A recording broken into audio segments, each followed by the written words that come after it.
and welcome you to Pikuni government. Take the responsibility for our future. The symposium is going to be on for today and tomorrow. We're going to start off, I'll get to business right away, and then I'll go going over some ground rules and a brief overview of the agenda. We'd like to start, the Honorable Chief of the Tribe, Earl Olperson, is going to do the opening prayer. Earl.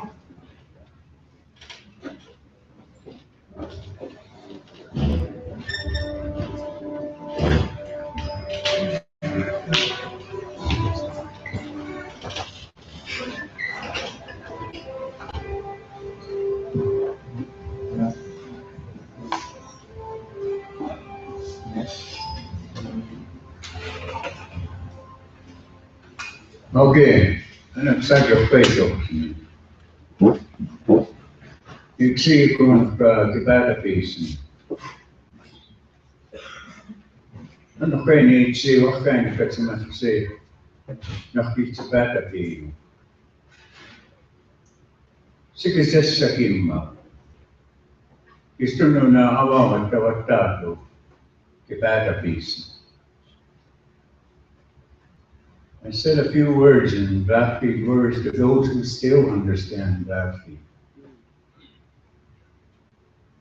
It is important that we call upon our Creator, our God, and to whom you ever call.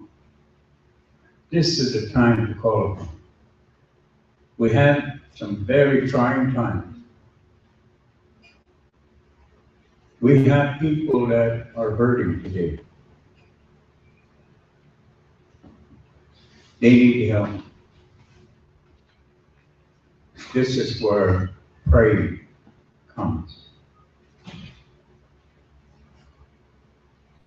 I grew up hearing our elders pray. And so let us follow them. It's the only thing we have left. Okay, let us pray. Ayon.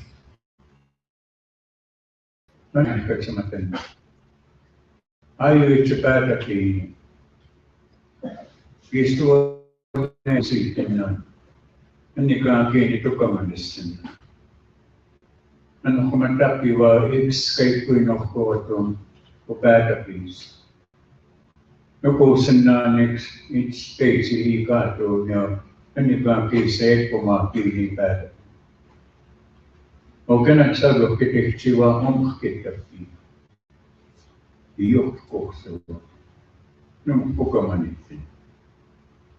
Anak ko kingan, ikyana, amok kami kanaw tuwi, kanaw kutsa sama ni kaki makaksi, maktawat ka.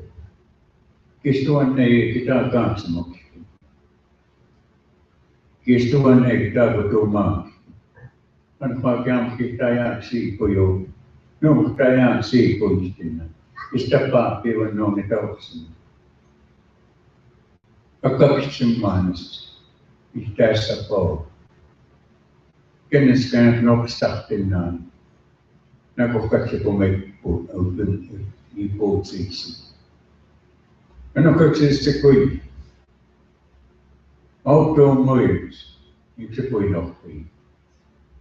Nakapas sa piyaw. Maksapok ka.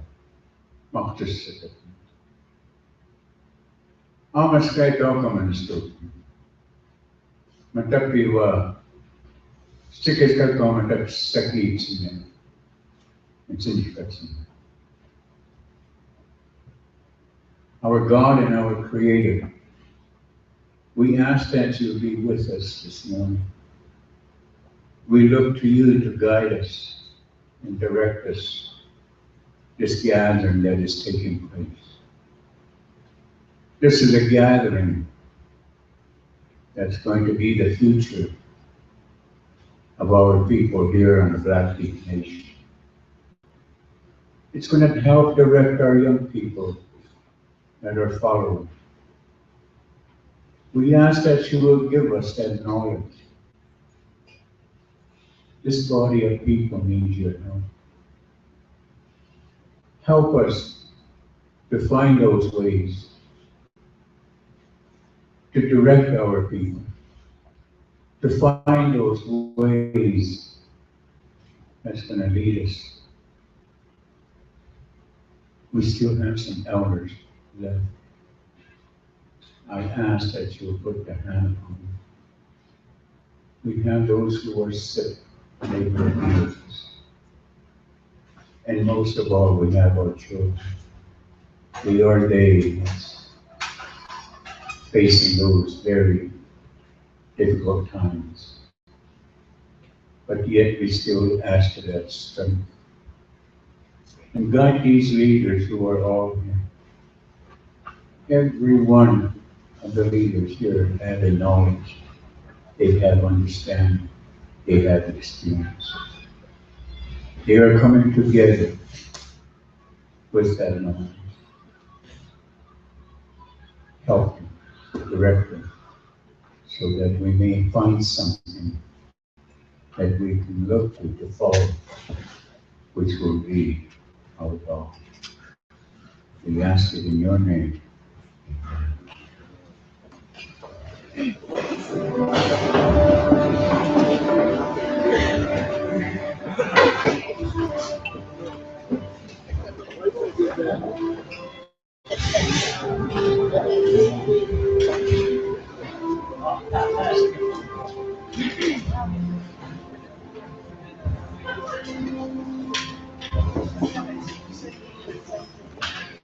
Thank you, Chief Oldperson. And then we're going to have the Black Beat song.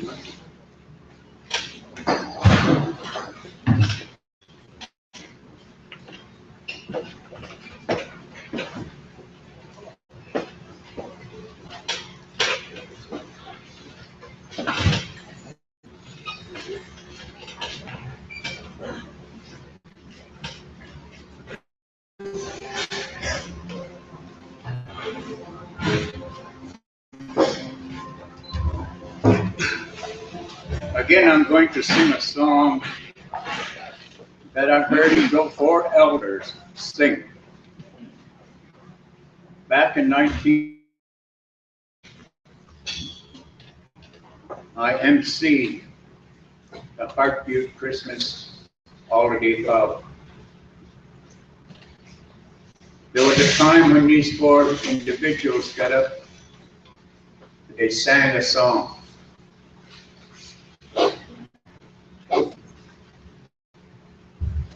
When they sang the song, and they finished their song, I don't know if it's a society song or if it belonged to an individual. But after they finished the song, I called them over. I told them, I like your song. I like to use it sometime.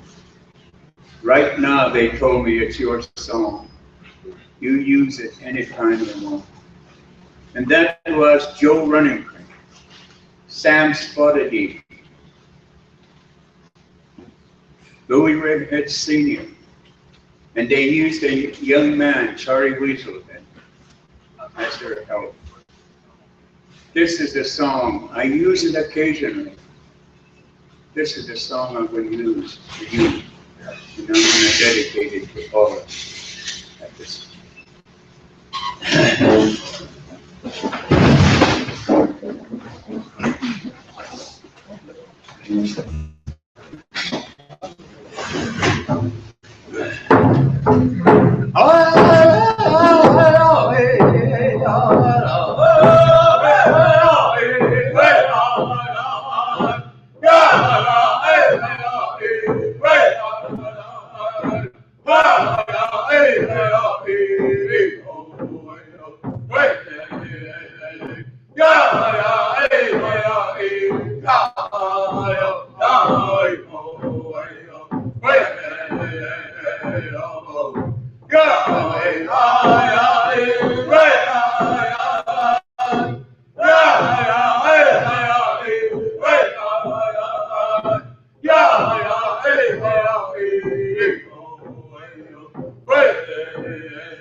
Thank you, Chief Oldperson, for starting off in the right and proper way this morning. Next, I'd like to introduce the Chairman of the Black Creek Tribal Business Council, Honorable Harry Barnes.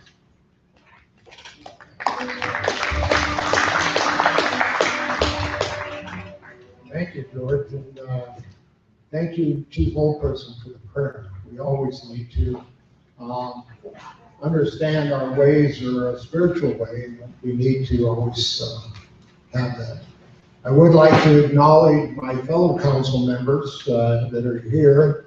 If I miss anybody, it's because I didn't see you. Joe Mckay, Tyson Running Wolf, our newest member, Roland, is still breaking him in, another week he broke down.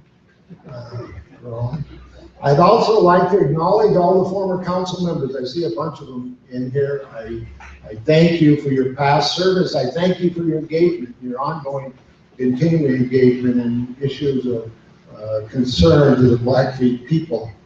I'd like to recognize Commissioner Tom Mckay, his presence here.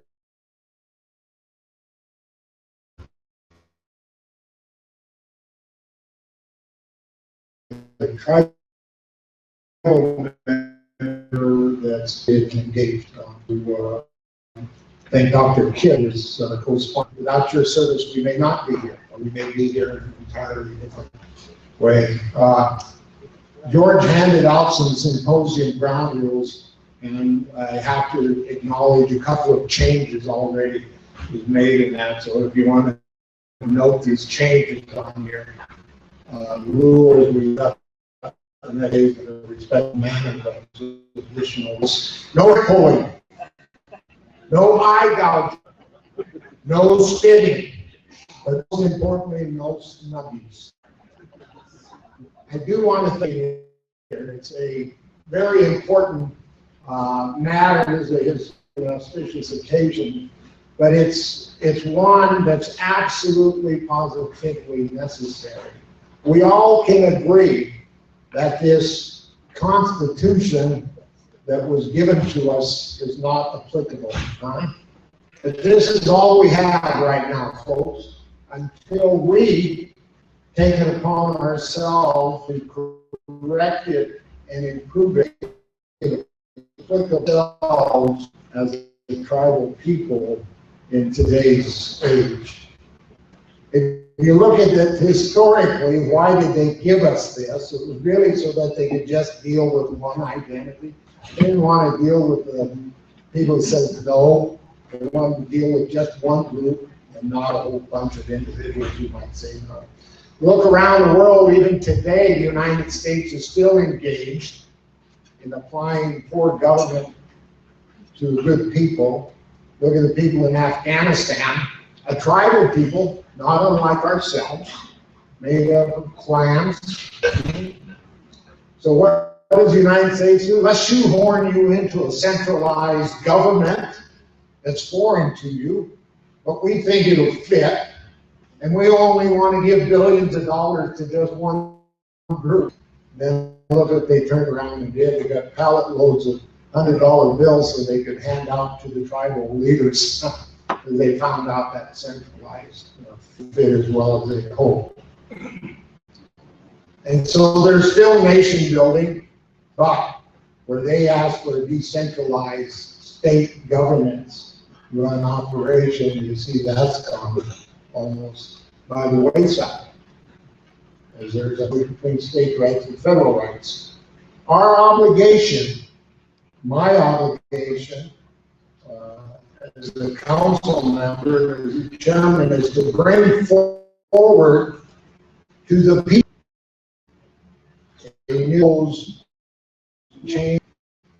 That's responsibility. Our responsibility is not to shut it down, not to throw a wet blanket over it.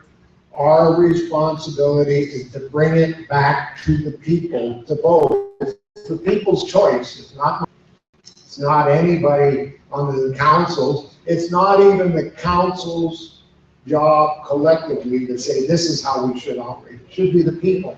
And so this symposium is part of that ongoing process. I thank everybody that's been involved in the committee that's been trying to work this. I have to say they've been very inclusive. They've opened and welcomed everybody to the process. And so I ask you, members, get engaged. Read, understand, and then execute. You have the power, the capacity. I'm always amazed, I'm not amazed, but I'm always pleasantly surprised as I go to gatherings and Indian people stand up and speak. The wisdom and the eloquence I've seen is just fantastic, huh?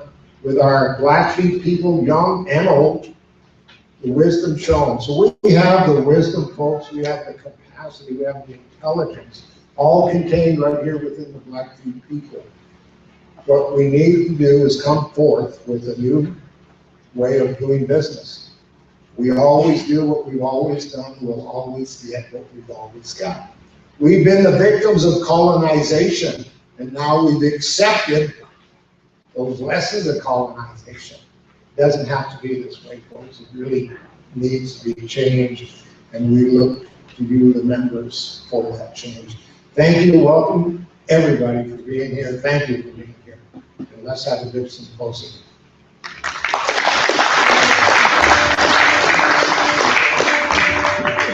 Thank you, Chairman Barnes. Next, pleased to have the president of the Blackfeet Community College to give a welcome. We're also very honored that she has decided and has participated with us in co-sponsoring this for college credits as well. I believe she'll give you a little more information on that. Dr. Billy Jo Kidd.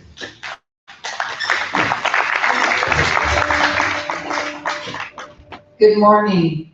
It's such a opportunity and an honor to stand before all these beautiful Blackfeet people. We are the Blackfeet people, and we do own this Constitution.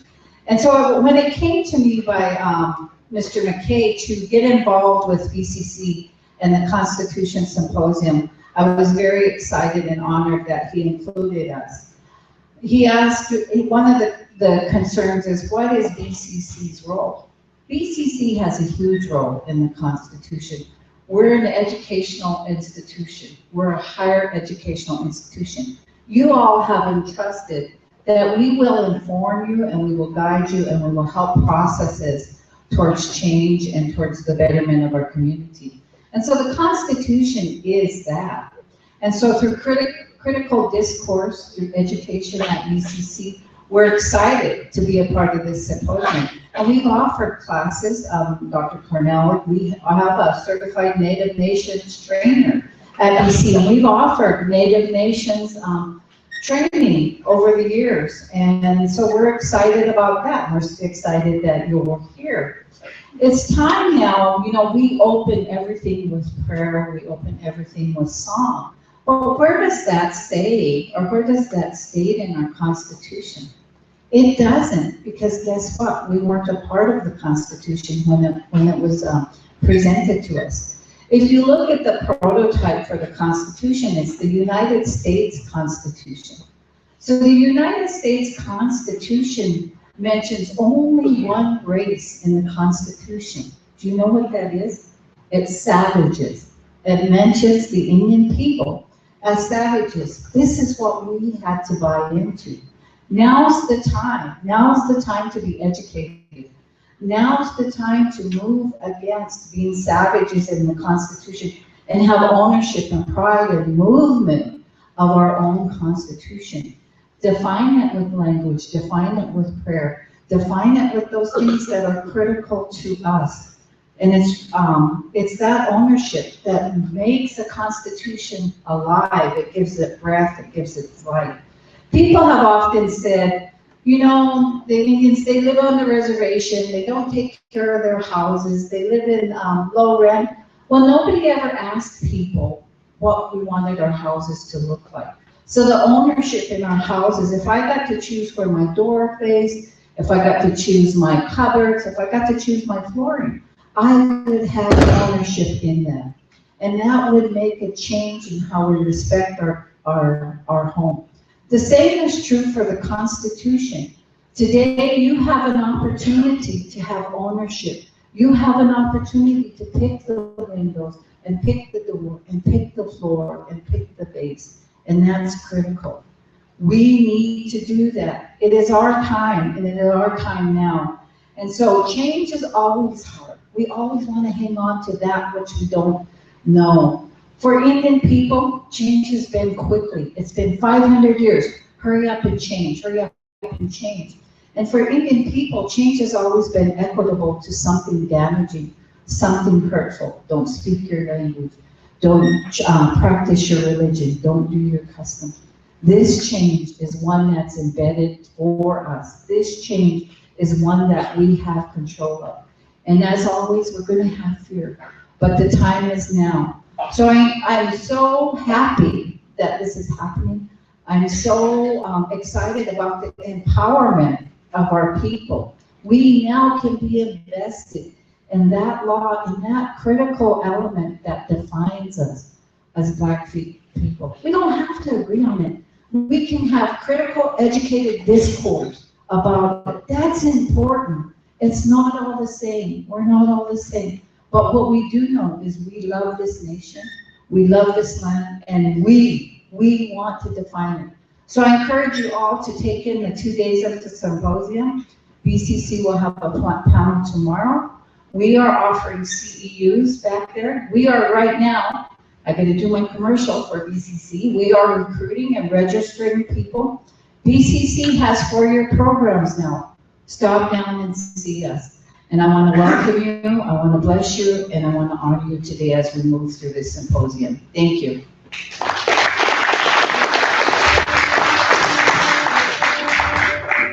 Thank you, Dr. Kidd. Okay, well, we're going to get to work here. I've got to, besides the hair pulling and the snuggies, I must read the symposium ground rules. And it's important that because we fully realize we have different viewpoints about our Constitution in terms of the potential for change or not. And so in order to create a climate for open and honest dialogue and to encourage your participation, it is important to treat each other with respect. Name-calling, accusations, verbal attacks, and other negative exchanges are counterproductive to a positive exchange of ideas and won't be tolerated. Remember, it's okay to disagree with each other. Let's agree to disagree. We value your presence as an interested community members, our members, And we look forward to your input and discussion. If you feel more comfortable by submitting your questions or comments in writing, we will have a forum or an opportunity for you to write your comments. We're not going to have any breaks. We have a lot on our agenda for the next 2 days, so if you feel you have to get up to use the restroom or coffee, please feel free to do so. Conversations, hopefully, are more in the back room. We're going to start now with, we'll have our keynote speaker. First, we're going to have Councilman Mckay is going to give an overall presentation of why we are here today and the efforts that have been undertaken to get here. And Dr. Cornell will be talking in regards to his experience of looking out there in the Indian country in regards to what they've seen in successful tribal government. We're going to have another perspective from the White Earth Nation. They recently passed their constitution, and it'll be interesting to hear what has been going on out there in your neck of the woods, if you will. And in the afternoon, we're going to have Majel will be talking and giving some perspective and information about the Crow Nation, who just passed their constitution a year ago or so. And so we hope, and then after that, in the afternoon, we're going to have a panel of our tribal leaders to give their perspective about presently serving in and under this present constitution. So I'd like to call Joe Mckay to come up and give the presentation. Joe?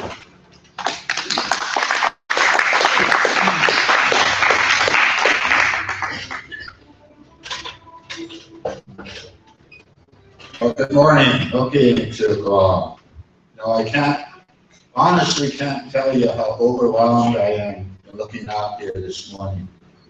Over the past few days, the group who volunteered their time to set this up worked really hard to put this all together. And I think about every 10 minutes we would stop and go, geez, you think anybody's going to show up? You think we're going to have anybody? So to look out there this morning and to see all of you here is just overwhelming. So I'm so pleased to welcome you this morning to take part. I want to pay particular notice to our elders from the Men's and Women's Honorary Council to guide us and help us here, but also to our students, to our young people, for this is really who this is about. It's about their future. As I look around the room, I would note that a lot of us are in the older years. We have some folks that are still going to be leaders for a while, but this is really about the younger people coming up and the kind of government that they will have to help guide them and to help guide our people into the future. So I also want to acknowledge that we have Gail Skunk Cap here, Wind Dancer Tunes. We also have KBWG Radio streaming this live. And we have Miss Dean Hall here right in front who's streaming this live throughout the internet. We have Jay Young Running Crane and his group who's recording this for us. So we plan to put this out to all the people who can't be here today to participate. And on their behalf, we welcome you and thank you for being here. Without you, this isn't possible. You know, prior to the time we adopted this Constitution in 1935, we had a government. We had a system of government going back through the ages. And we governed ourselves in a form of social democracy. The United States came along and then started to impose their will on Native people across the land. Our leaders chose to enter agreements with them. And so we had agreements, but we still had our own form of government. But then the United States decided that Indian people weren't being compliant. So they needed a way to get us compliant. And so they created their own tribal council form of government. Indian agents would come out, and if the existing tribal leadership of any reservation wasn't compliant, Indian agents would pick their own council. It was the way of manipulating and getting their agenda taken care of. And in my own studies, the best example I've found are the Oklahoma Cherokee. We all know about the Trail of Tears, where they forced the Cherokee out of the east, out of North Carolina, and marched them into Oklahoma. Many of them died. And they set aside this big territory, and they said, this is Indian country. It's going to be your land. But it wasn't long before they wanted that land again, huh? So they went to the Cherokee, and they said, oh, make another treaty. Give us some more land. The elected leaders said, no, we don't think we want to do that. The agent appointed his own tribal council and had them sign a treaty ceding a bunch of that land. That's what tribal councils came from. So then in the early 1900s, out there in America, there was an outcry about the treatment of Indian people. So a study was commissioned called the Merriam Report. And the Merriam Report was a scathing indictment of federal Indian policy. It wasn't working. So out of the Merriam Report came the notion of the Indian Reorganization Act. When that was developed, there was about 4 young, bright lawyers. One of them became who we know as the father of federal Indian law, a gentleman by the name of Felix Cohen. Well, at that time in his life, though, Mr. Cohen didn't have a lot of experience with Indians. And they said, well, we're going to give these tribes their own form of government, like we didn't already have one. So they looked around themselves. They charged these bright young lawyers with coming up with a form of government. They looked around themselves in Indian country, and what did they see?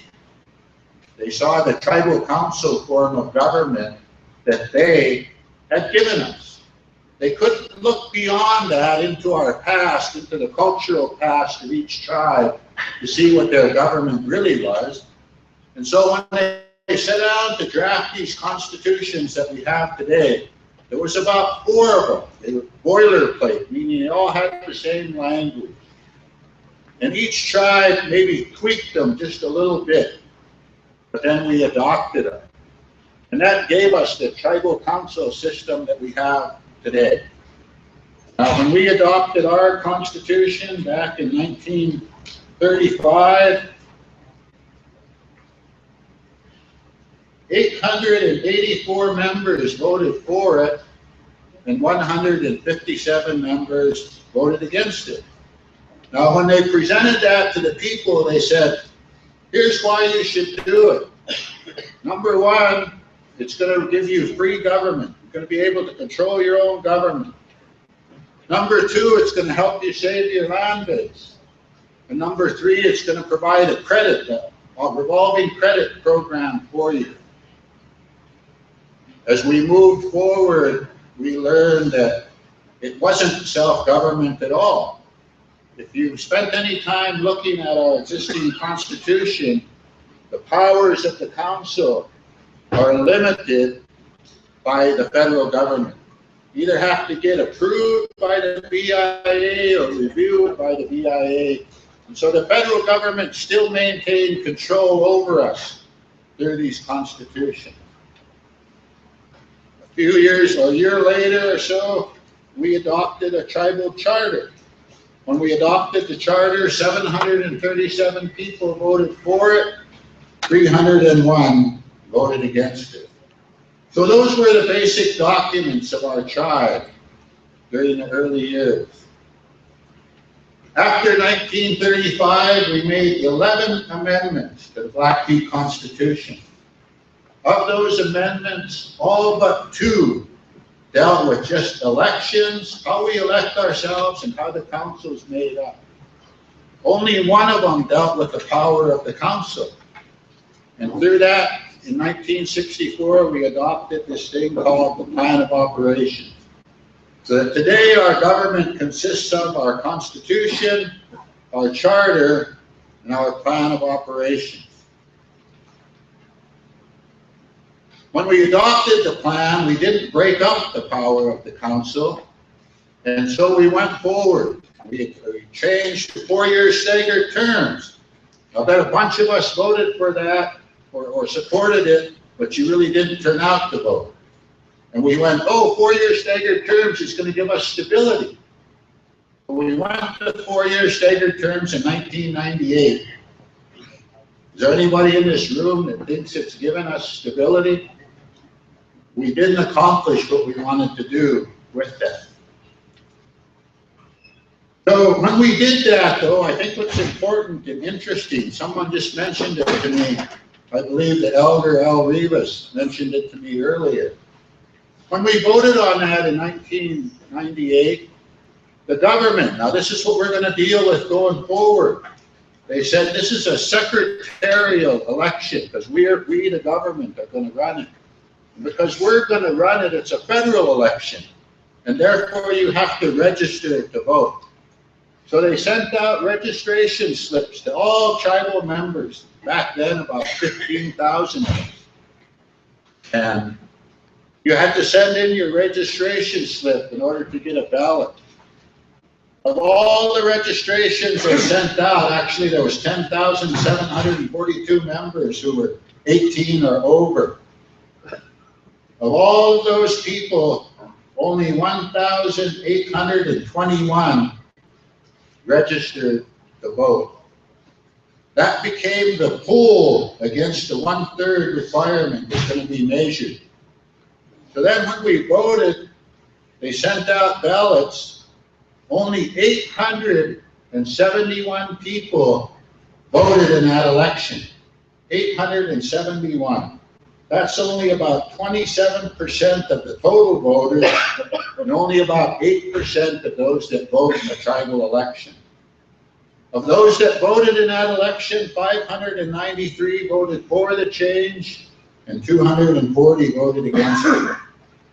So we were given 4-year staggered terms by a vote of only 5% of the population of the reservation. A few years later, in 2008, a referendum was put forward to change tribal government. In that referendum, 2,322 tribal members voted in favor of change. The effort started, but it didn't reach fruition. In the meantime, in 2012, our government completely disintegrated. And we saw what could happen as a result of this Constitution. So what is the problem there? The basic problem is there's no separation of powers.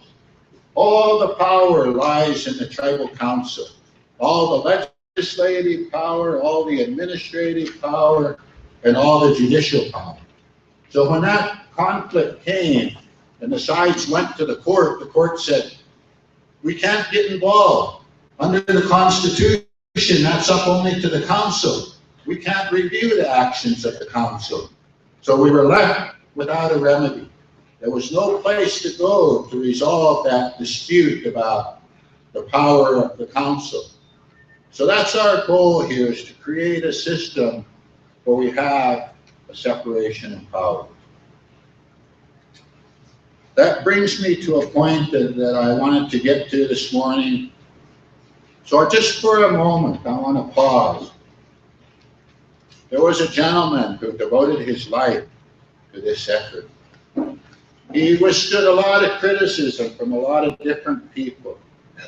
Him and I didn't always agree, but recognizing that we didn't agree allowed us to continue to be friends. He led the effort for the 2008 referendum vote, and he was an unwavering advocate for change over the next 7 years. When we restarted the effort about 1.5 years ago, he came into the group and sat with us. At some point, he told us he wasn't in good health, and he was going to take care of himself, and he would be back. I think we all hoped he would come back. We didn't realize that he was fighting a fight that was much greater than all of us, the fight for his life. So I want to pause at this moment and ask us just all to take a moment of silence and reflect on the efforts of Rodney Fish Jarvis, a patriot for constitutional change. We dedicated this symposium in his honor. because he simply wouldn't give up. Even as he knew he was facing the end of his life, he continued to encourage us to go forward with change. So we want to just take a moment and ask you all to remember, and some of you served with him on the council. Some of you helped him, or he helped you. Some of you may have fought with him, but he always respected everybody, and he always gave everybody their due. So if we can just pause for just a moment to remember this child.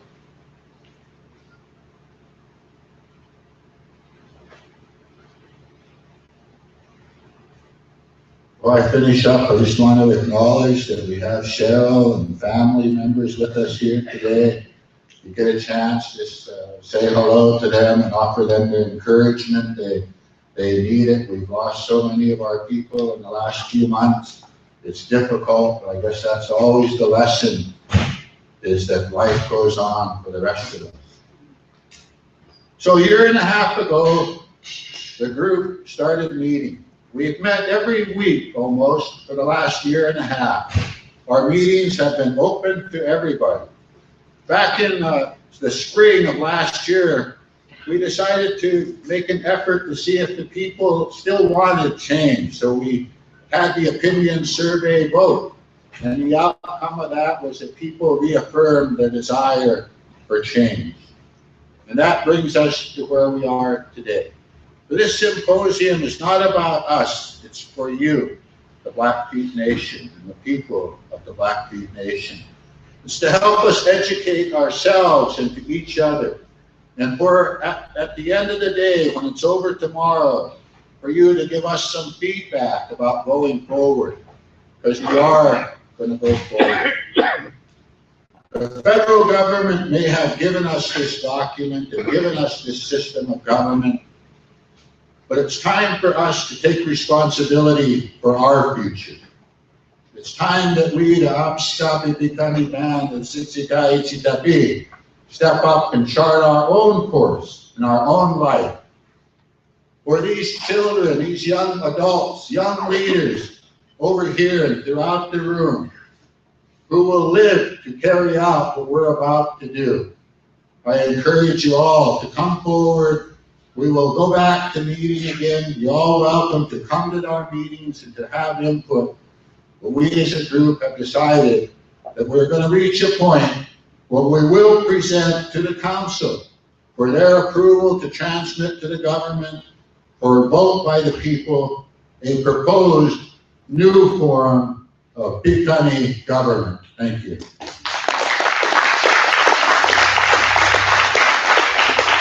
And I guess it's my honor and privilege now. I know you're not here to hear us. We brought these professional, outstanding leaders throughout Indian country in to help share their experiences. And of course, one of them is our keynote speaker of this morning, Dr. Cornell. Some of you may have remembered in 2010 when they had another symposium down at the CCD Center. Dr. Cornell came in for us then and gave a presentation then. As indicated, he's followed us throughout the year. So he's currently a professor at the University of Arizona.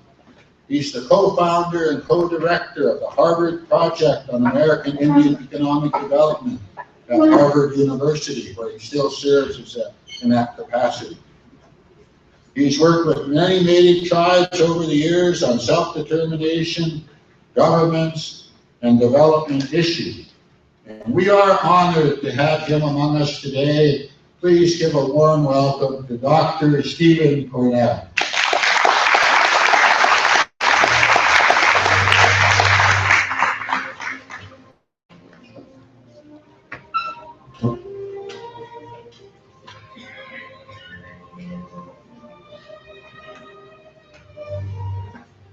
Thank you very much, Councillor Mckay, and thanks to all of you.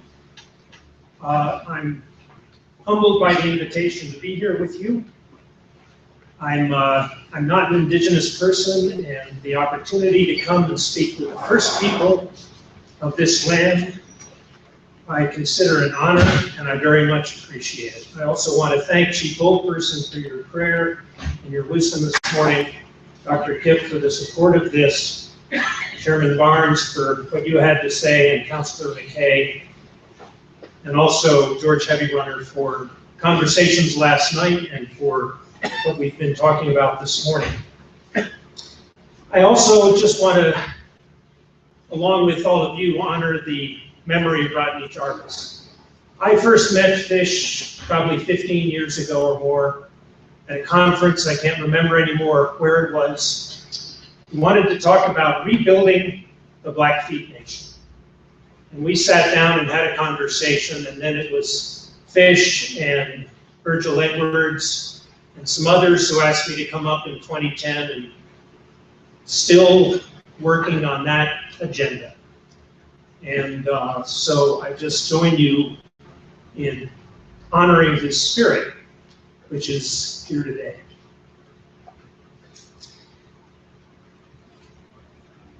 I want to say just a little bit about where I'm coming from, because as I say, I'm not an Indigenous person, I'm a white guy academic. And you're going to hear today from some people who've been in the trenches on constitutional work.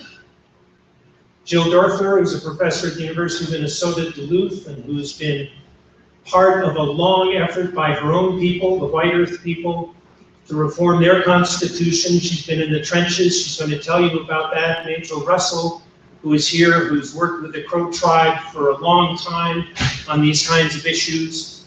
And they're going to give you some of the hard-won experience of nations that have been through what you're going through. And I'm privileged to really share the agenda with them, because they're the ones doing the hard work. You're the ones doing the hard work.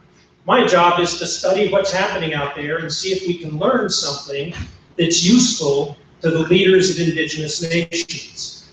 My privilege over the last 30 years has been to have a career spent doing that. The opportunity to work with Indigenous nations who are engaged in a major effort to reclaim control of their lives, of their lands, of their futures. You're part of that effort. And you're not alone in that effort. You may not be aware of it, but you are part of a movement that is happening across the United States, across Canada. It's happening in countries like Australia and New Zealand, where Indigenous peoples went through many of the same experiences you did. The seizure of your lands, the seizure of your children, the suppression of your culture. And who, like you, are now saying, we are going to call the shots on our land, in our future, in our lives, and our task is to build a set of tools, of governing tools that enable us to do that. That's happening in a lot of places today. Constitution making, constitution reform, it's happening across the United States. You'll hear from Jill and Majel, others probably today about some of that. My job has been over the years to, in a sense, to listen to what nations are going through, to try to understand what works and what doesn't, to try to understand why what you're doing is so important. And the remarks already made this morning have covered a lot of critical ground, and I second what Joe Mckay and others said this morning about what matters out there, why this is important, what you need to be doing. You're breaking with the history. You're reclaiming your history and breaking with the history that was imposed on you. That is an admirable, extraordinary thing to do. But it's also a very difficult thing to do. As some of the speakers and Joe Mckay said it this morning, you governed. You were governors, and you were successful at it. You thrived on this land for generations. You don't do that without effective governance systems. Nobody in the world does that without effective governance systems. It's a crucial piece of community survival. And then the right to do that was taken away from you. And now you're reclaiming it. But it's been generations since you had the freedom to do it yourselves, to do it in your own way, according to what you value what you dream of, what you want for all those generations yet to come. That makes it difficult. It's like saying, oh my God, we've got the opportunity. How do we do it? The world has changed since we last had that opportunity. Some of the old ways of doing it may work, but this world's going to demand new ways of doing things. And the task now is to try to figure that out. I can tell you from my experience, and maybe others in the room can confirm it, almost no one gets it right the first time. You put together a constitution, you do your best to figure out how to govern, and then you discover, some of this stuff is working, and there's a few pieces here that aren't working. And we're going to go back and get those pieces right.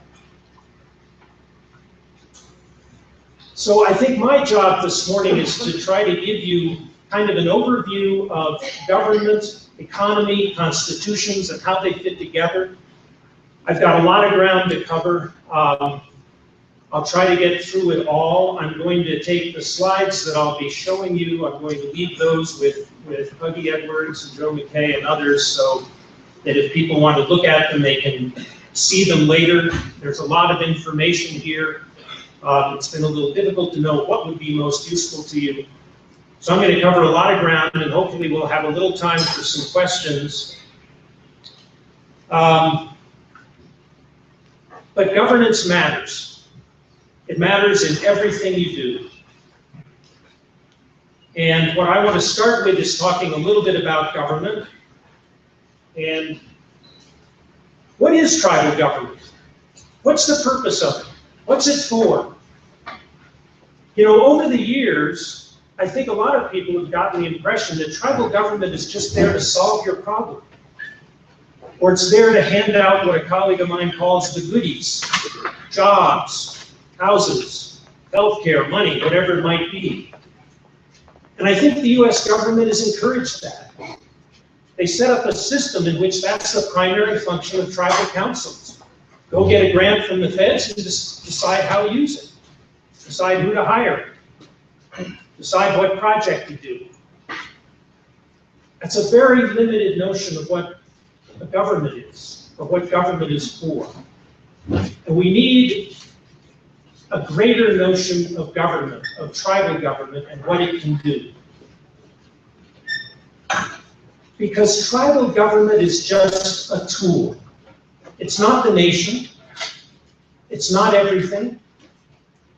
It's a tool you use to create the future you want. That's what government is. That's true all over the world. And some nations have lousy tools to work with. And the US government stuck you with a fairly inefficient, ineffective system. Some nations make it work by just gritting their teeth and going through it. And other nations are changing those tools, looking for something that will work better. But you've got to think about tribal government as just that instrument where you say, this is what we want for our children, and this is a tool we're going to use to try to get there. Have we got the right tool? So if you're rethinking how you govern, it seems to me you need to ask yourselves at least two questions. And the first is, what do we want to be as a nation, as a people, as a community? 25 years, 50 years, 7 generations, whatever it is, whatever that frame of reference for you about the future is. What is it you're trying to change? And what is it you're trying to protect? Trying to preserve? Because if you're going to treat government as a tool, then you better know what its purpose is. What are you using it for? What future is it you're trying to create? Then you can say, we got the right government for that? If we want a future of dependence on the feds, okay, we've got a pretty good tool. But if we want a future where we are creating for our children the life we imagine for them, then maybe we need a better tool. So you've got to think a little bit about what is it that you want. And the second question, do we have the tools we need? So that first one is a strategic question. Where are we going? Where are we trying to go as a people? What kind of life do you imagine 50 years from now on this land for Blackfeet people? What will that life look like? What do you hope will be part of it? Do you have a governing tool that preserves that? And what do you hope will be different? And do you have a tool that can change it? I've spent quite a bit of time with the Maori people in New Zealand. The Maori are the indigenous people of New Zealand, and they've been through a lot of what you've been through.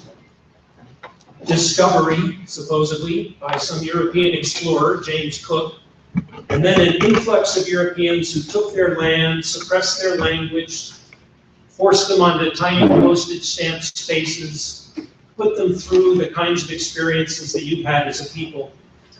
And then in the last 15 years or so, they have gone through a series of settlements with the New Zealand government that have brought some of those nations, some of those iwi, they call them, tribes, significant sums of money. They've had financial settlements with the New Zealand government, and today a few of those tribes are getting pretty rich. And one of the leaders of one of those iwi in New Zealand, I heard him give a talk, and he said something very interesting. He said, we've got financial resources we haven't had, we're richer than we've ever been, but what is it all for? And the question he asked, do we just want to be rich white people with a suntan? He's asking this of his own people. I heard this talk, it was to a bunch of Maori, and he says to them, is that what we want? Or is our purpose the transmission of identity and heritage to future generations? Is that what we're about? And if we have economic success, that's great, but what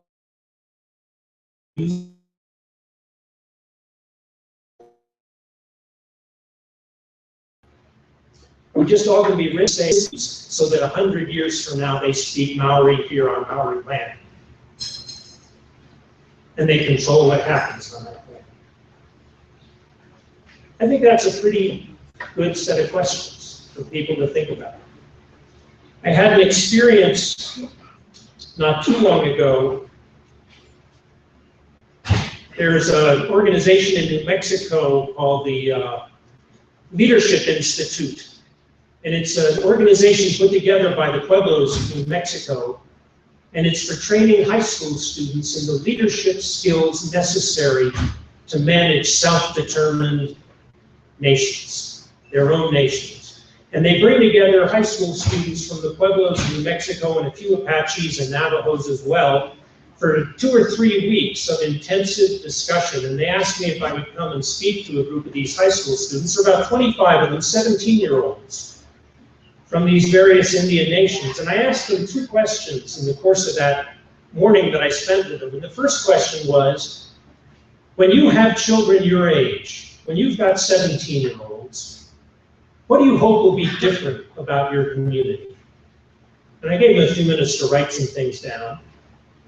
And then I said, and when you have children your age, 17 years old, what do you hope won't be different about your community?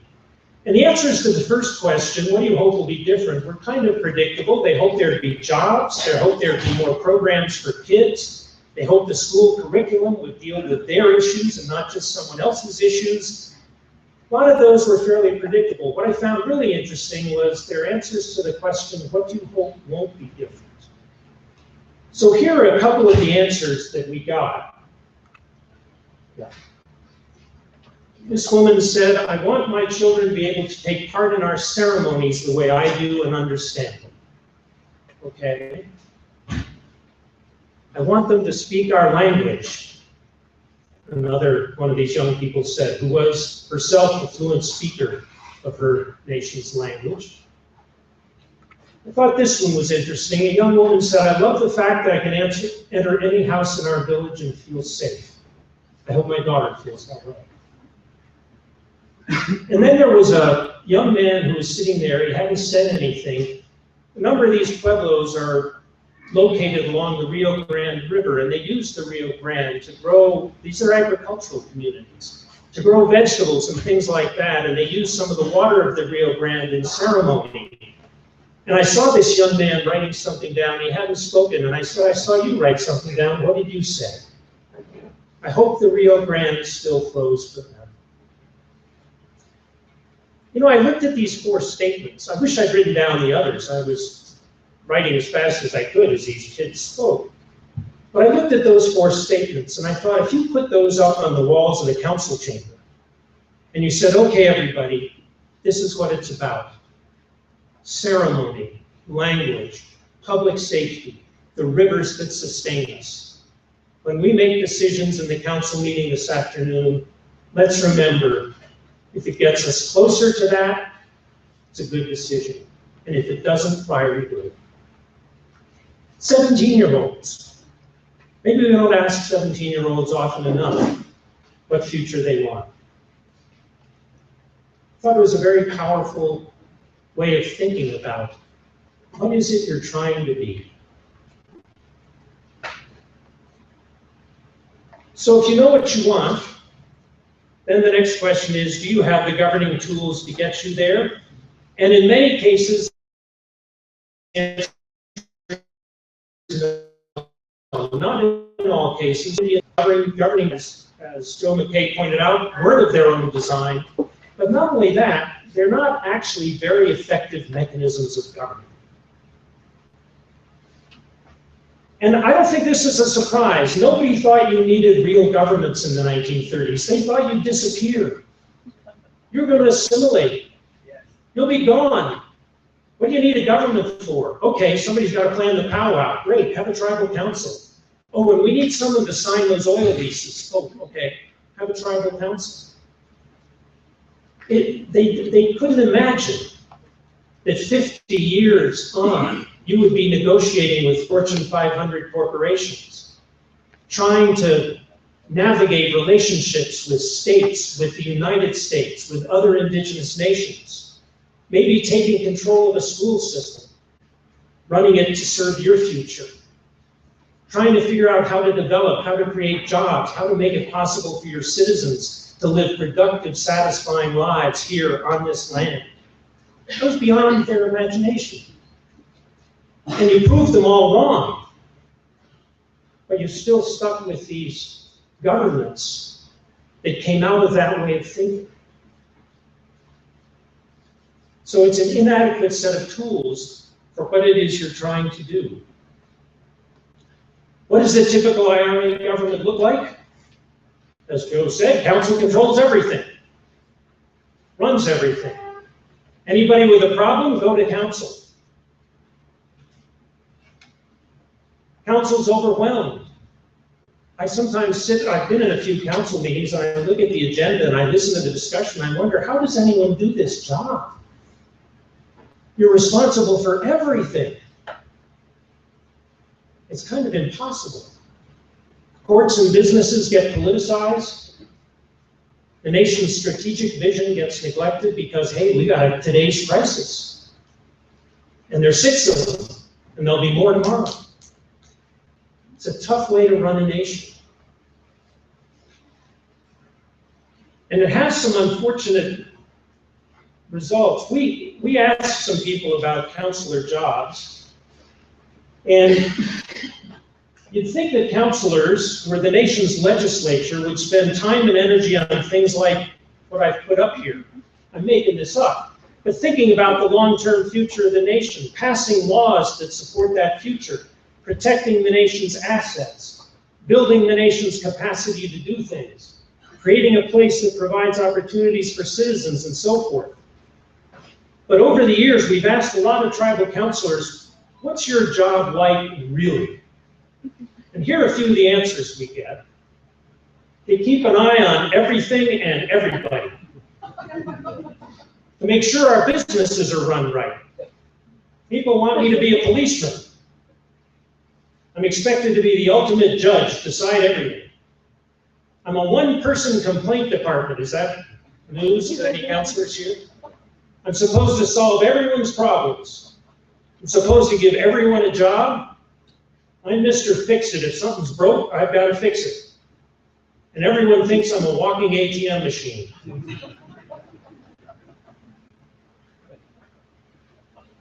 Here's what I call this is a worst case scenario. This is the org chart in your disastrous IRA government. Whoops. This guy at the top is telling everybody what to do. Somebody's telling this other guy what to do, but we're not sure who it is, not part of the tribe. This poor guy, everybody tells him what to do. And then there's this guy at the bottom.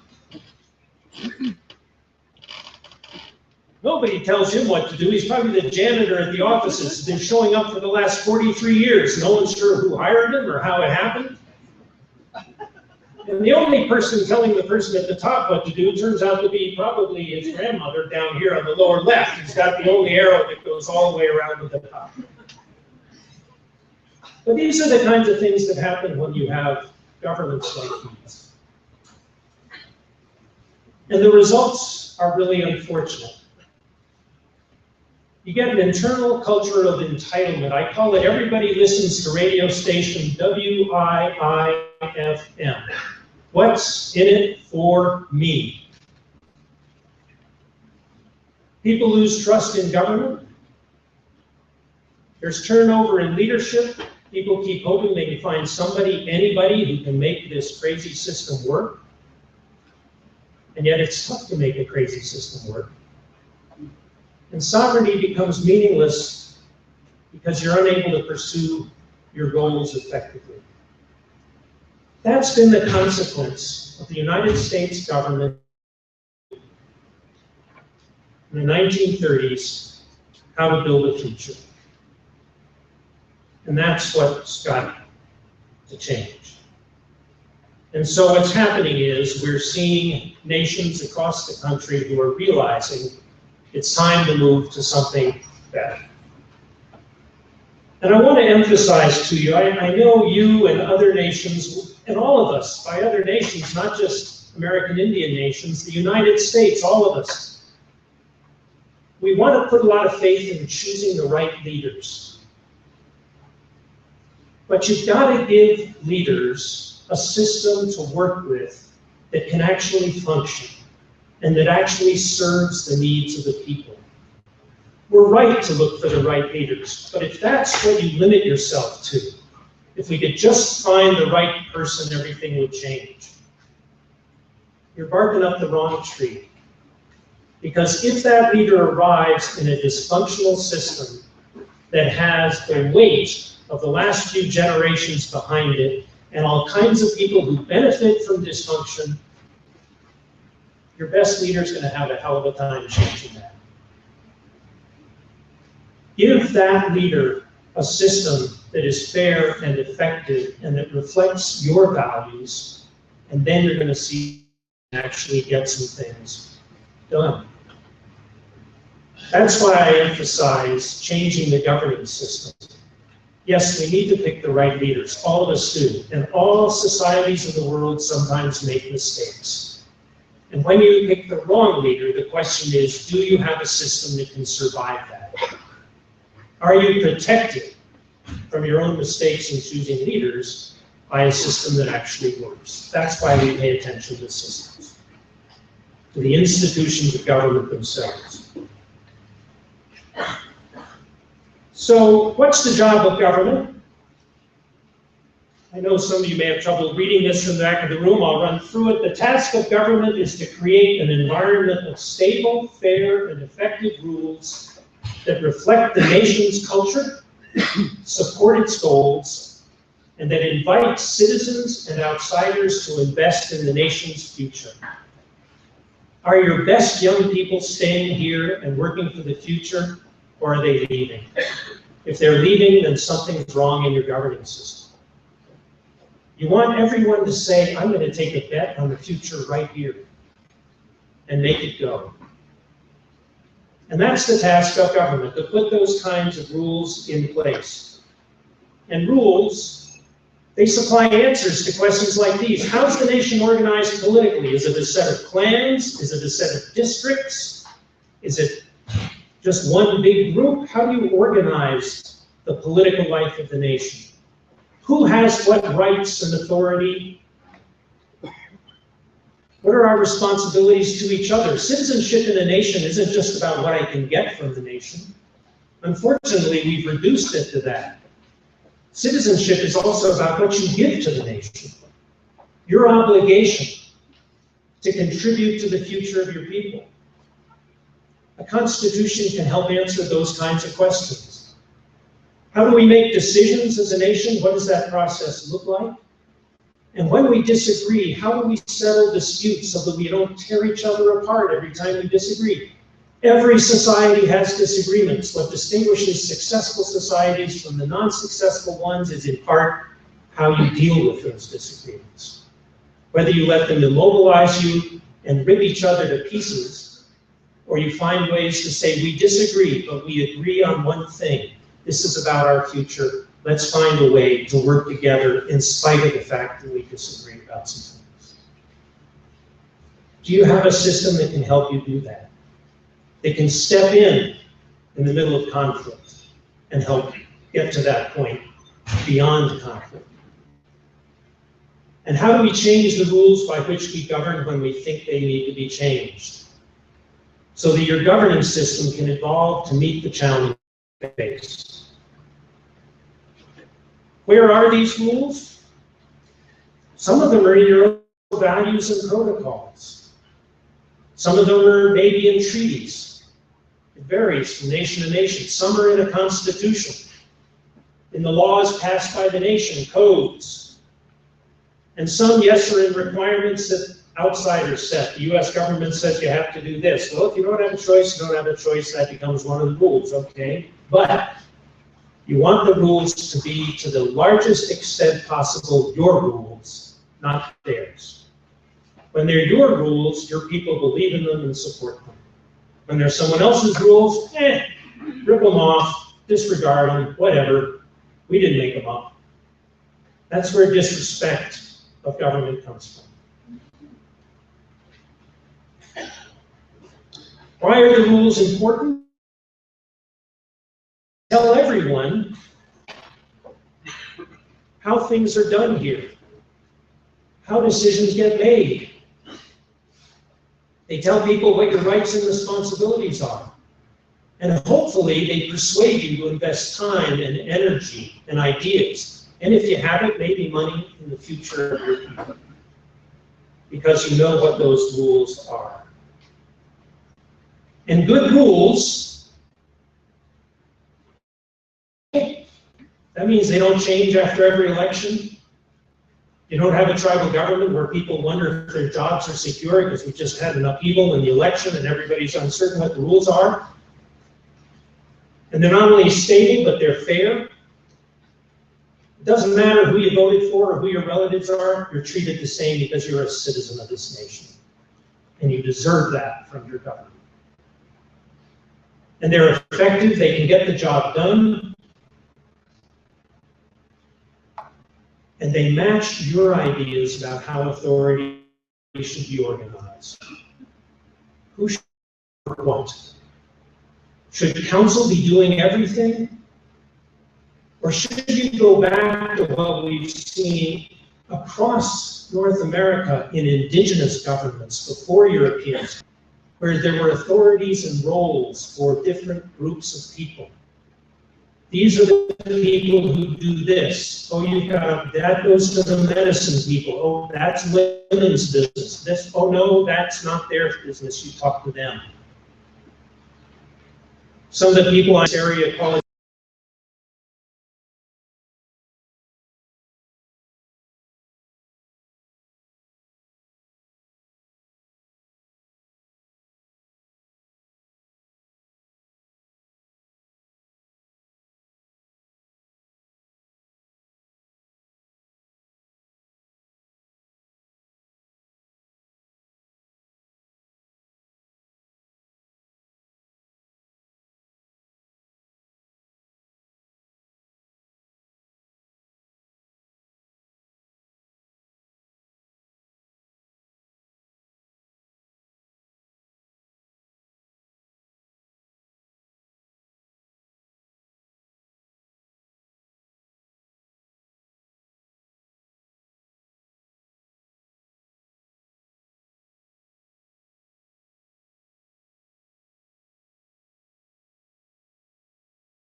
B has low assets, low opportunities, high economic achievement, the nation's thriving.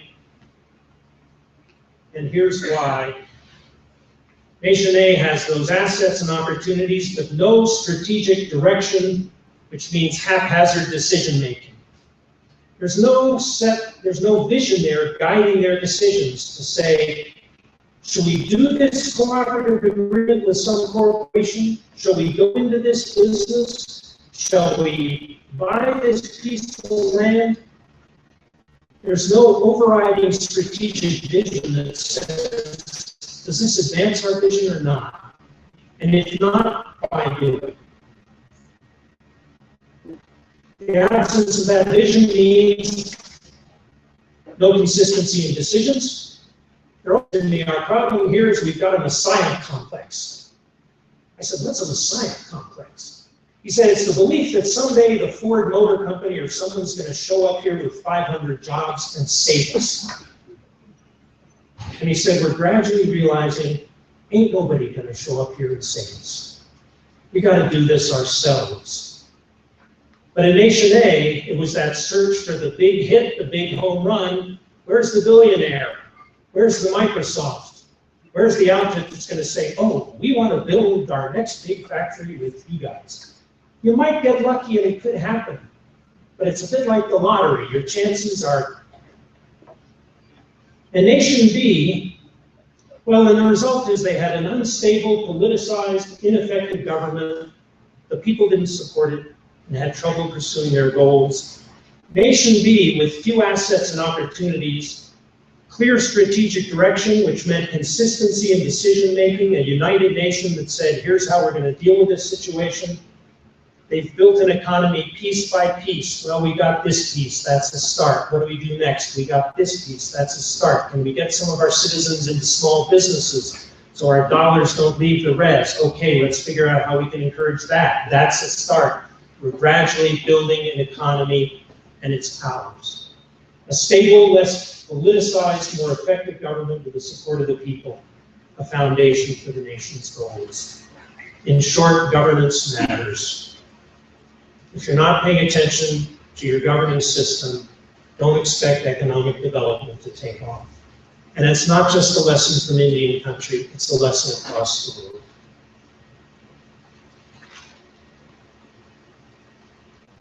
So, what matters here? Direction, strategic thinking, and tools, governance. And an economic vision that realizes, hey, nobody out there is going to come in here and save us. We have to do this ourselves. So what also matters is getting the relationship right between a nation's government and its businesses. Building a successful nation is going to take money. Right now, many Indian nations survive on federal dollars. Thank goodness for those federal dollars. That helps at least some families get through the winter. But is that the way you want to be? So the challenge is, how do you reduce that dependence and build an economy? And of course, a lot of nations try building nation-owned enterprises, but often those enterprises are run by councils whose job isn't to run a business, it's to run a nation, and they're different tasks. So we see a growing amount of evidence that the single greatest problem in the failure of nation-owned enterprises, it's not the only problem, but the one we see most often is political interference in day-to-day decision-making. Now, we also see the opposite of that. We occasionally see businesses that have gone off on their own and escaped the control of the nation altogether. And that can be a problem too.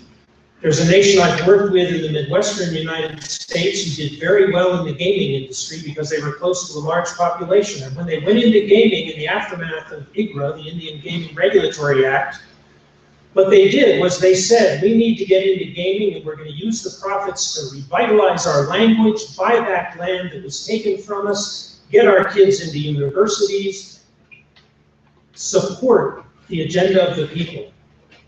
Well, then they started handing out gaming profits in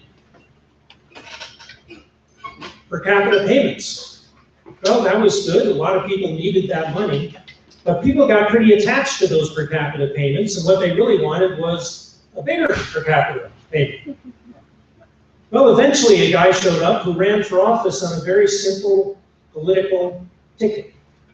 I'll double your per cap. Well, that person won. And over the next year or two, the nation's economic resources plummeted because in order to fulfill that promise, they had to reduce their investment in social services, in the support for people, in college scholarships, in language revitalization. And eventually, when we started to see saturation in the gaming market, even in some of these big urban areas, which we're now seeing, it's no longer the growth business it once was, the nation realized we can't sustain this. But as one person said to me, the casino tail started wagging the tribal dog. Everything became, how do we get more money out of the casino? And we forgot somewhere along the way why we got into this in the first place, which was language, land, our people, the future. So you have to be careful with these things. And I don't know if I'll try to read this to you because I'm sure it's too small for many of you to see. I think of it as the politics-enterprise balance. So on the left, we've got what I call over-control, where enterprises are under the direct control of counsel. And that doesn't work. It doesn't work not because counselors are bad people. Most of them aren't. But they have a different job. And they weren't elected because they know how to run a corporation. They were elected because they can serve the future of the people and know how to make some of those tough decisions that councils have to deal with every day. So when you end up with these enterprises being run by people who don't know how to run a business, you tend to have disasters. And we see them across Indian country. Or you get leaders who end up not only micromanaging, but using businesses for their own purposes. My cousin's moving back to the Reds, manager of the corporation. You need to give him a job. I'm the counselor, and I control your job. Give my cousin a job here. If not, go looking for a job yourself. That's the end of business. Do that often enough, there'll be no jobs. I'm not kidding. This is the story. You all probably know it better than I do. What's the management failure? Now, at the other end, you get under control, where enterprises are under the sole control of their managers, and they've lost connection with the nation's goals. And the result then is the community wonders, what the heck is the enterprise up to, and where's all that money going? And in the middle is that balance. And I think of it as the difference between strategic decisions and day-to-day management, where development goals and criteria are set by the nation. That's the Hopi tribe saying we're not going to get into gaming. That's a strategic decision. But for a nation that says we are going to get into gaming, then you better pick some managers who know what they're doing. Let them manage, as long as they adhere to the strategic vision you laid out. So in that balance, development goals and criteria are set by the nation. The board and managers figure out how best to achieve and meet those criteria, manage the entity, and they keep the nation informed. So the nation knows how political agendas are sidelined, and the result, businesses are more likely to succeed and serve the nation's goals. Part of putting together a government is dealing with this, because most indigenous nations are poor and the economic agenda is vital. But the history is not promising of government-run businesses. So you've got to get into this arena and figure out how to do it right. So let's talk about constitutions. I'm just checking where I am on time here. So what is a constitution?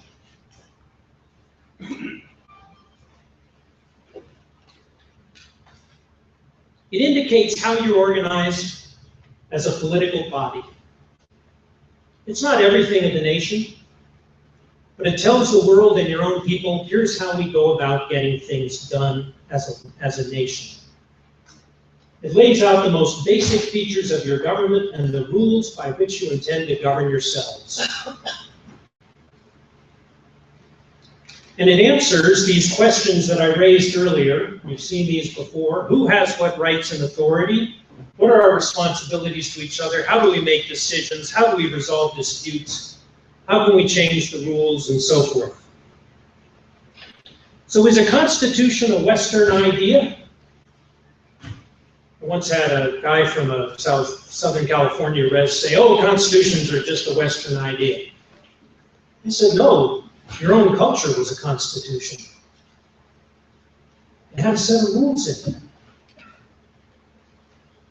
All human societies that last very long have a constitution. It may not be written. A lot of the best ones aren't. But it's a set of rules that people are aware of, and they say, this is how we do things here. And your own culture was, and in some ways still is, a constitution. It was a set of rules. What does it mean to be a respected and respectful Blackfeet person? You behave in certain ways. You respect certain things. You carry certain responsibilities. Those are the rules by which your society either thrives or goes down the tubes. And through hard experience and over time, human societies create constitutions that they hope will work. And if you think about it, let's look at just a couple of things that I think illustrate part of this. This is from the Koyukon people of the interior of Alaska. And I'm quoting here from some elaborate work done on the Koyukon. The Koyukon people still live in a subsistence economy. Many of these Koyukon villages in Alaska, hunting, trapping, fishing, that is governed by hard experience. That experience binds them to a multitude of rules established by tradition. The environment, the natural environment, is like a second society in which people live, governed by elaborate rules of behavior and etiquette, capable of rewarding those who follow those rules and punishing those who do not. If you live in a hunting, trapping, fishing economy, as your own history is acutely aware of, you better follow the rules or you may not get through the winter. Talking with the Apaches about you don't hunt the female deer during reproductive season. It's a rule, it's a regulation. It says this is how we survive. This is the first Chief Justice of the Navajo Nation Supreme Court. When people live in groups or communities, they develop rules or guidelines by which the affairs of the group may proceed in an orderly fashion and the peace and harmony of the group may be maintained. This is true for the Navajos. It's one reason why Navajo customary law is at the heart of their court system. Because they know this is how we survived, with rules. And we're going to transfer those into our contemporary government. The ones that matter, the ones that are relevant, we'll use them. Keep them alive. And then I had an elder from an Australian First Nation say to me, wolves have a constitution. You all know wolves, you live with wolves. He said the wolf pack has rules, a system of relationships and roles, an allocation of responsibilities. When each wolf obeys the rules, the pack not only survives, it flourishes. They have a set of rules for success. In other words, a constitution.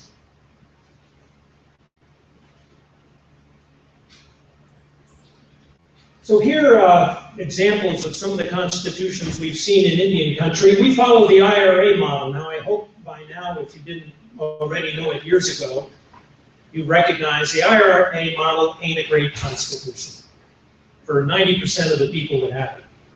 Our traditions tell us who can do what. Okay, that's a constitution. I don't know if it's adequate to today. The world's changed a lot, but it's a constitution. We consult the elders and do what they say. For some things, that's probably a very good strategy. The rules are whatever the tribal chairman says they are. Now we're getting into some shaky constitutions. Nobody knows what the rules are. We make them up as we go along. If you got the votes, you make the rules. Those are dysfunctional constitutions, but they're constitutions. They tell us how the society's governed. And what you want is a constitution that serves your purposes. So some questions to ask. Whose constitution is it? Is it yours? Does it represent the will of the nation, of the Blackfeet people? Or is it someone else's idea of how you should govern? Is it clear? Does everybody understand it? You don't want a constitution that, I remember walking into one tribe's offices in the late 1980s and asking if I could see the Constitution, and the counselor said, "Oh, yeah, I know we've got it around here somewhere. I'll ask the tribal attorney," and they went thumbing through the files. He said, "I haven't seen it in years." You know, a constitution should be something your own citizens are familiar with, that they recognize as theirs. It's an expression of who they are. Is it enforced? If it's sitting in a file cabinet, nobody's looked at it in years, then it probably isn't. And does it work? Can it get the job done? And if not, then it needs to change. So what we're seeing across the US and Canada is a flurry of constitution making, as native nations are restoring old designs, developing new ones, borrowing from each other, inventing. We're seeing some nations going to visit others. Go to visit White Earth, see what they did. Go to Osage, see what they did in their constitutional reform a few years ago. Borrowing ideas from each other, sitting down with elders, talking about what was the traditional way of dealing with that issue? Is that something we should consider today? And so you get Osage, Cherokee, Citizen Potawatomi, Slave del Sur, Little Traverse Bay Bands of Odawa, Grand Traverse, Crow, Gittinyao and Tanaka in British Columbia, Grand Council of the Crees up in eastern Canada, Cle-Cho up in the Northwest Territories, and others, all of them within the last decade, going through major constitutional efforts, trying to rebuild their nations. So, what are they focusing on? In a few cases, linking hands. So the Tanaka Nation, which is actually 4 Kootenai First Nations, and they have relatives south of the Canadian border, Flathead and Colville. The Tanaka are joining hands. 4 separate First Nations, but we are one people, and we're going to build a government of one people. And Sophie Pierre, former chair of St. Mary's First Nation, one of the 4, she said to me, and down the road someday, we want to build a government of all the Kootenai people and cross that border. Imagine that. Makes you wonder about the Blackfeet Confederacy, where that border came across and said, oh no, we're just dividing you up arbitrarily. And Tanaka says, okay, but someday we're going to form those bonds and bring them alive again. What else are they looking at? They're rejecting imposed systems in favor of their own. Some of them are old, some new, borrowed, invented. They're looking at separations of powers or allocations of responsibilities, and in particular at how you get the politics out of your court system. That turns out to be one of the best predictors of economic success in Indian country. It's not the only predictor.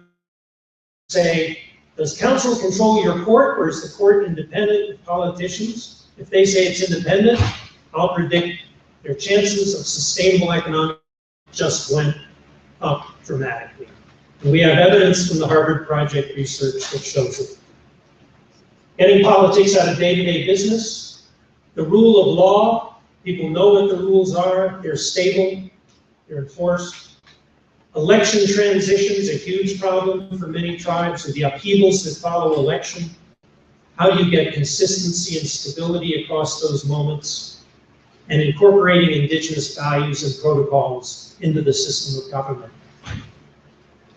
This is not leading to one system across all these nations. It's leading to enormous diversity. That drives the US government and other governments around the world nuts. If you're a bureaucrat, you want everything to look the same. But diversity is not a problem, it's a solution. What we're seeing is Indian nations saying, we're going to be who we are. And our government will be an expression of that. It's going to look different from other governments. And the only real questions are, is it ours and does it work? Those are the two key questions. Is it ours and does it work? So a couple of quick examples of how some Native nations are taking up the challenge.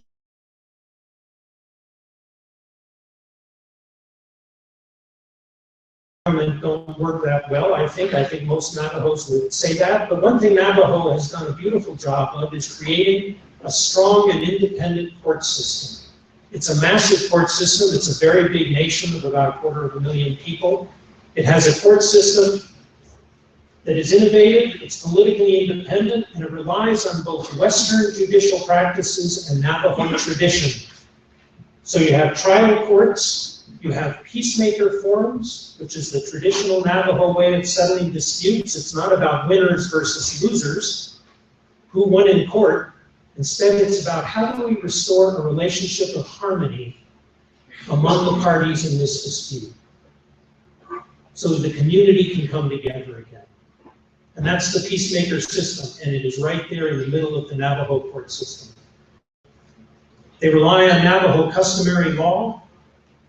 They had an incident not too long ago where someone wanted to run for office, but the rules in their election say you have to be born within the boundaries of the Navajo Nation. Well, there are two interpretations of the boundaries, and one is the res. That's the US government interpretation. And the other is the land within the 4 sacred mountains that the Navajo look to as the boundaries of their land. And the Navajo Nation court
runs, but no one runs against him. So the real choosing happens in that process.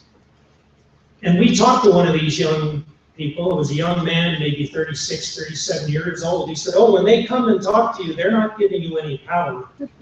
They're giving you responsibility. And he said, it's a sobering moment. Suddenly you feel like, whoa, the future of this place is being put on me. I better live up to their expectations. Different ways of governing.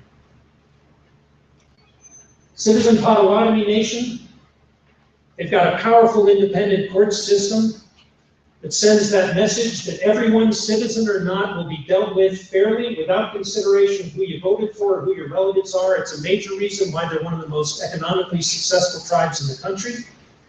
Rocky Barrett, the chairman, I said, how do you know your court's independent? He said, I'm chairman. I launched the constitutional process that created this court. I've had 2 cases in front of our court and I lost them both. That's how I know it's independent. I can't win in my own court. That's a pretty good message to send your people. The tribal chairman just lost in the court system. I guess it's fair. I guess it works. That's a powerhouse message to send. Oh, sorry. the picture's there. That's my fault. Go ahead. I mentioned this already, the Chinaka Nation, these 4 nations, that line through the middle there is the Canada-US boundary. And in the pink area is the area where these 4 nations are that are rebuilding a Chinaka Nation government instead of these 4 little First Nation governments that Canada stuck them with. There's been talk of a 4th branch. A lot of nations we see have 3-branch governments, executive, legislature, judicial branches. We're seeing some nations with a 4th branch, an elders council or equivalent body to make cultural decisions, control what happens in sacred sites, administer the oath of office, and more. I talked to a small First Nation in British Columbia where they have the elders deliver the oath of office to all newly elected people. And this one guy said, oh, there's an elder woman. Man, she delivered the oath, and along with it came that finger in my face where she was saying, do you know what the responsibility is we're now giving you? Are you going to behave? Are you going to carry that responsibility? Will you win the respect of the people? He said, I felt like my grandmother had come back and telling me all of this. But he said it was very powerful, and every elected official goes through it. And it reminds them, this is what it's about. These are people's lives you're being entrusted with. You better do well. Powerful moment. So this is just one way to think about it. This isn't the only way to think about it, but you can imagine a constitution which then leads, which is the task of the nation to create. The nation. Not the council, not the attorneys, the nation. And then you need laws, codes, strategic priorities. That may be a legislature's job. And then you need policies and procedures, which may be legislature, may be the executive's job. And then you need actions, which may be the executive and the development arm. And then down here you need a judicial branch that can settle disputes, interpret law. And all of this is in service of the identified goals of the nation. What are we trying to be?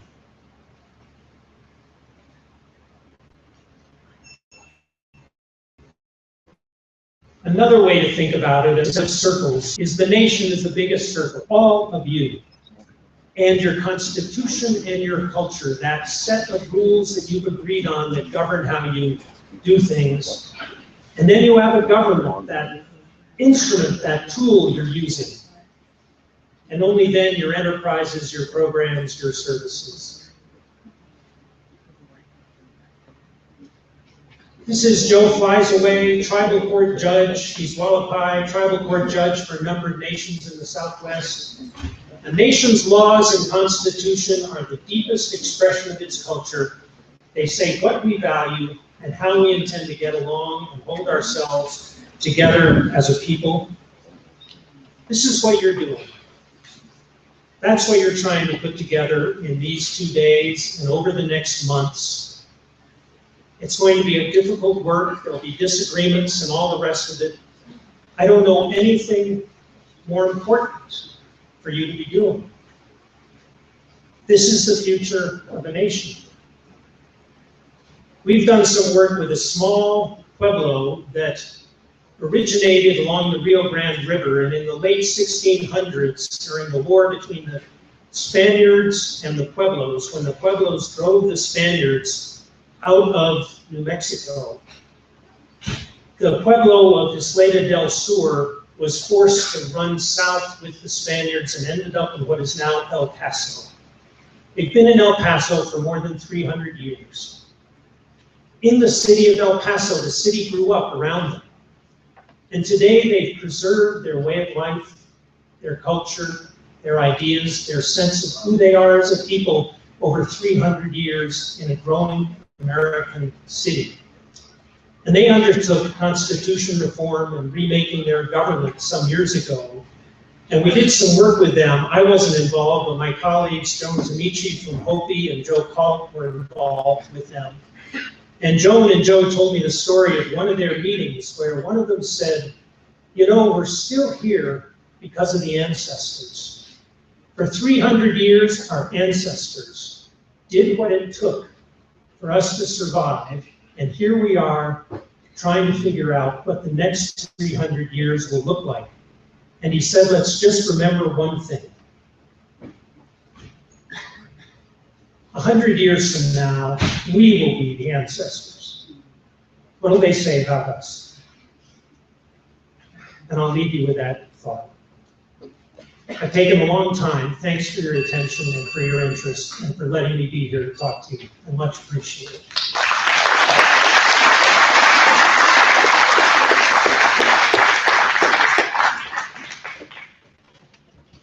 Thank you, Dr. Cornell. If you look at your agendas, I tell you what, everybody get up, stretch. Stand up, stretch. We've been sitting here a long time, we appreciate that. I know it's difficult, it's a little boring, but do a little stretch, that'll get the blood flowing. If you want to shake hands, that'd be good at your table. If you know each other, give each other a hug. You know, we're all here for a good purpose. And usually you can wait for church on Sunday to greet each other. That's a good way to be. Oh my God, I just figured out how to do this. It's 11:07. We're not going to have time for questions. I know there must be an amount out there and everything, but just to let you know, we're going to start pretty quick here with our next speaker. She's going to take us up into the noon hour. Hopefully there's some time over. She mentioned earlier she will not be too long, so we can maybe open it up for questions for Jill. But first off, and then here's what's going to happen after that. We're going to have lunch. We're very honored to have Montana's traveling troubadour, Jack Gladstone, is going to provide the entertainment over the lunch. Be sure, if you haven't registered, to please do so. We have some door prizes. If you're interested